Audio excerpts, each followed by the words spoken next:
Bismillah, Assalamualaikum warahmatullahi wabarakatuh. Waalaikumsalam warahmatullahi wabarakatuh. Alhamdulillahirrahmanirrahim. Jazakallah kepada kelas 11 yang hari ini tampaknya hampir hanya semua ya. Kita gak ketemu selama 2 minggu dan alhamdulillah sekali kelas 11 itu lulus semuanya. Berarti kalian ketemu lagi berapa? Kali ini pembelajarannya adalah pembelajaran sejarah Indonesia. Mungkin waktu kalian di kelas 10 kalian tidak belajar tentang sejarah.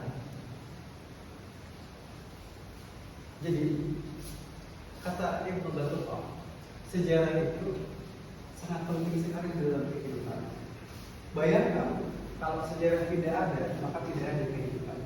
Bahkan kata Ibnu Athaillah, sejarah itu adalah kalau kita belajar sejarah, bahwa kita satu akan mampu membaca masa depan. Kemudian yang kedua, kita akan mampu melangkah sesuai dengan apa yang akan diharapkan. Saya kasih contohnya gini ya, Bapak kasih contoh satu.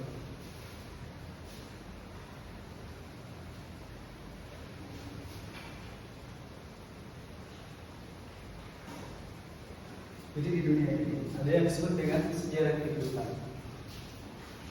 Mungkin kamu, Anggi ya, kamu kelahiran tahun berapa? Kelahiran tahun berapa?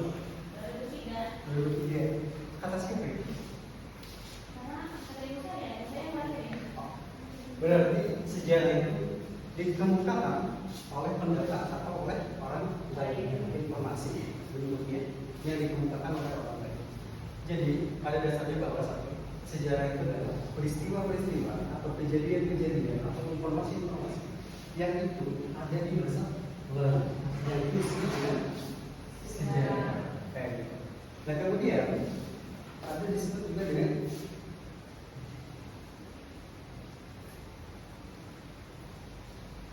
apa Indonesia?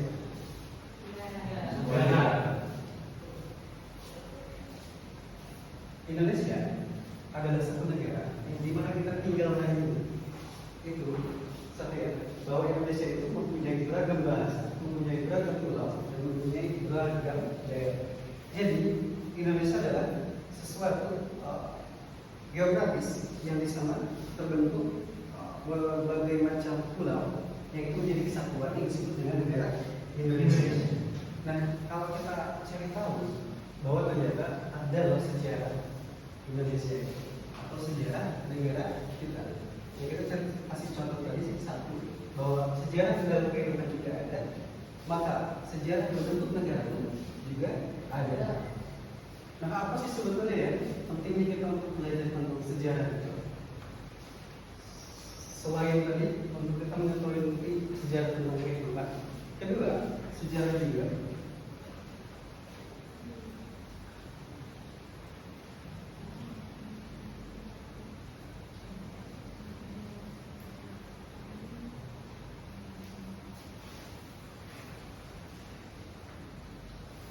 sisi lain tentang sejarah, selain memberi ilmu kehidupan, juga sejarah memberi informasi yang akurat. Contohnya, kalau tadi saudari Anggi itu menyebutkan bahwa dia lahir di tahun 2003. Kalau tadi itu informasi dari orang tuanya, maka itu dipastikan akurat. Apakah kita akan yakini hanya informasi dari orang tua saja? Ternyata ada yang berbeda. Contohnya akte kelahiran ataupun kartu keluarga. Nah, itulah singkatnya apa yang disebut dengan sejarah. Jadi kesimpulan pertama bahwa sejarah itu adalah sesuatu informasi yang itu ada di masa lalu ataupun kejadian-kejadian yang itu ada di masa lalu. Mungkin sampai sini paham dulu ya apa yang dimaksud dengan sejarah dan negara Indonesia. Kita mulai bersama.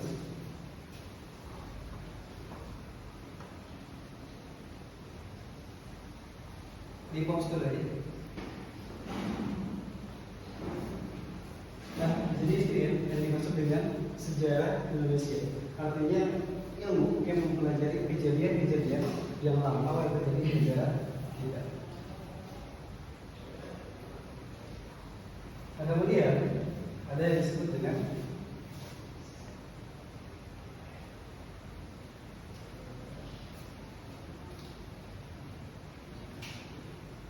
yang kita belajar tentang sejarah.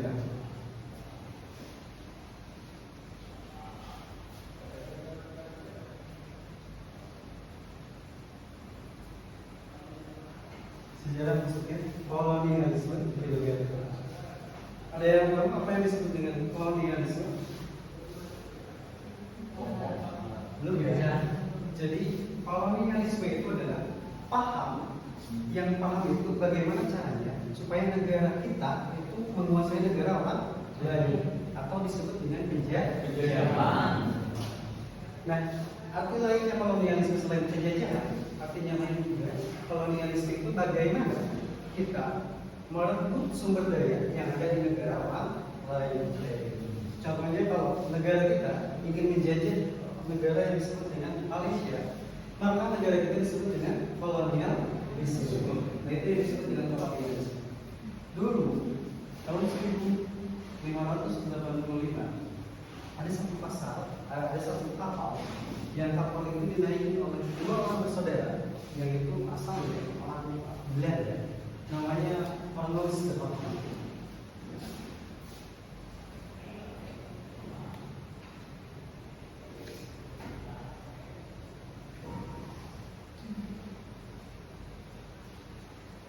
Cornelis de Houtman itu dia adalah satu sosok yang nantinya mulai menjajah negara kita atau yang dulu disebut dengan Nusantara. Jadi dua orang ini atau dua saudara yang disebut dengan Cornelis de Houtman, mereka masuk ke Indonesia dengan tujuan mencari yang disebut dengan rempah-rempah. Nah, karena dulu Indonesia itu sering berdagang lewat kerajaan yang disebut dengan Sriwijaya. Jadi dulu sebelum adanya negara kita yang disebut dengan Indonesia, itu ada kepulauan-kepulauan. Yang kepulauan-kepulauan itu terbagi, dan di situ ada kerajaan-kerajaan mulai dari Sriwijaya, kemudian ada lagi Pajajaran, kemudian ada lagi Mataram, kemudian Majapahit dan banyak lainnya. Dan kerajaan-kerajaan itu ternyata teman-teman atau anak-anak, kerajaan-kerajaan itu berhubungan dengan kerajaan-kerajaan yang berada di luar Nusantara, seperti dengan kerajaan India, kemudian dengan kerajaan Belanda, dan pula tidak tertinggal bahwa Mataram kemudian Sriwijaya itu berhubungan dengan Islam, yaitu khilafah di Timur Tengah sana. Jadi kalau kita tinjau negara hari ini seperti China, Amerika, kemudian superpower, maka pantas saja mereka berhubungan dengan Indonesia, dengan Malaysia, karena mereka negara-negara besar yang menyumbang aset-aset yang besar. Artinya bahwa ternyata Indonesia, Nusantara itu sudah ada hubungan dengan dunia luar. Maka daripada informasi-informasi yang diberikan, turunlah Cornelis de Houtman dengan satu tujuan mencari rempah-rempah.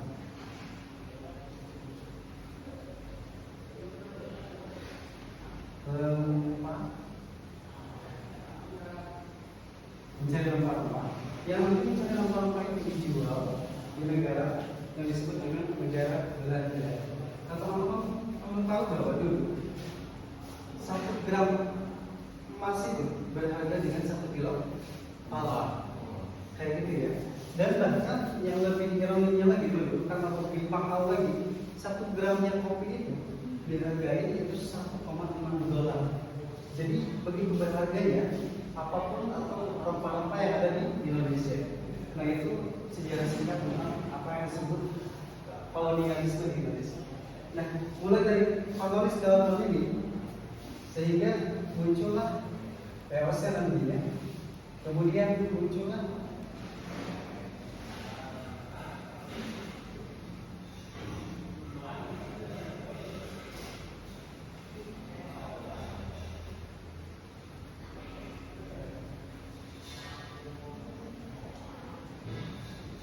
mulai dari tadi tujuannya hanya satu, mereka mencari rempah-rempah. Kemudian sehingga nanti muncullah ketika mereka sudah banyak mengumpulkan rempah-rempah, mereka memonopoli perdagangan. Nah, mereka yang disebut dengan POC. Kemudian ketika itu mereka langsung agresi militer peperangan, dan setelah itu mereka langsung menjajah Indonesia peperangan. Nah, secara kesimpulan pertama bahwa sejarah masuknya kolonialisme itu ada di tahun 1585 yang itu dibawa oleh dua orang bersaudara yang disebut dengan saudara Cornelis de Houtman, yang pada tujuan utamanya adalah mencari rempah-rempah, yang nantinya episode selanjutnya itu melahirkan nanti POC sebagai sarana mengkolonikan barang-barang atau monopoli barang-barang seperti rempah-rempah. Nah dari POC ini nanti sehingga terjadinya agresi militer atau peperangan yang terjadi di negara kita. Nah ketika agresi militer terjadi, maka negara kita dijajah selama 350 tahun kurang lebih. Nah dari sini itulah yang disebut dengan kolonialisme, yang awalnya mereka hanya mencari rempah-rempah, kemudian mereka tertarik karena rempah-rempah di negaranya banyak, mereka sehingga tertarik untuk mencuri barang-barang atau rempah-rempah yang ada di negara mereka, sehingga itulah yang disebut dengan kolonialisme.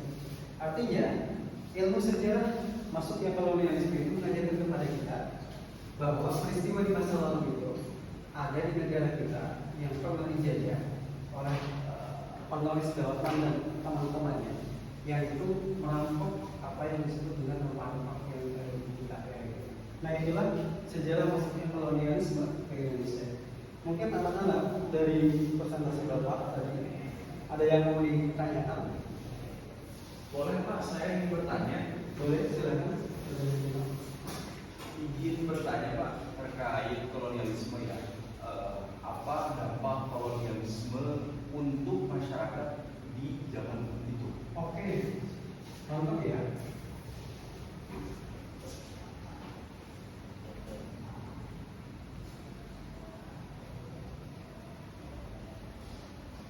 Apa dampak yang terjadi atas adanya kolonialisme itu? Jadi gini anak-anak, bahwa bahayanya kolonialisme itu, satu, masyarakatnya itu akan tertekan karena negaranya dijajah. Sebagaimana yang kita terjadi hari ini, itu ada di Palestina, maka orang-orang yang memang yang itu sekarang itu kan ingin menguasai apa yang disebut dengan Masjidil Aqsa, sehingga masyarakat yang ada di Palestina itu mereka terdampak, mereka kelaparan, kemudian mereka kekeringan, mereka kedinginan. Nah itulah bahaya kolonialisme, karena kolonialisme itu melahirkan yang disebut tadi peperangan, kemudian nanti ketika peperangan itu melahirkan agresi militer juga. Maka dampak bahayanya agresi militer itu, selain terjadinya pembasmian massal di mana-mana, kemudian peperangan yang adanya tembak-menembak di mana-mana, yang itu melahirkan kematian banyak sekali orang di Indonesia. Artinya dampak kolonialisme, satu, itu melahirkan kesengsaraan bagi negara. Kemudian kedua, melahirkan kekeringan, kemudian melahirkan juga apa yang disebut dengan kelaparan dan masalah. Itulah bahaya kolonialisme. Mungkin dicukupkan sekian ya. Kalau nanti kita lanjut di pertemuan berikutnya apa yang disebut dengan POC, kemudian agresi militer, kemudian nanti muncul ke peperangan kayak gitu. Bapak kira cukupkan sekian karena waktunya menit terakhir. Oke, kita tutup ya presentasinya atau pembelajarannya. Silakan kalau ada yang istirahat. Nanti teman-teman kalau ada yang penting atau anak-anak kalau ada yang penting tulis saja ya. Oke, Bapak cukupkan sekian.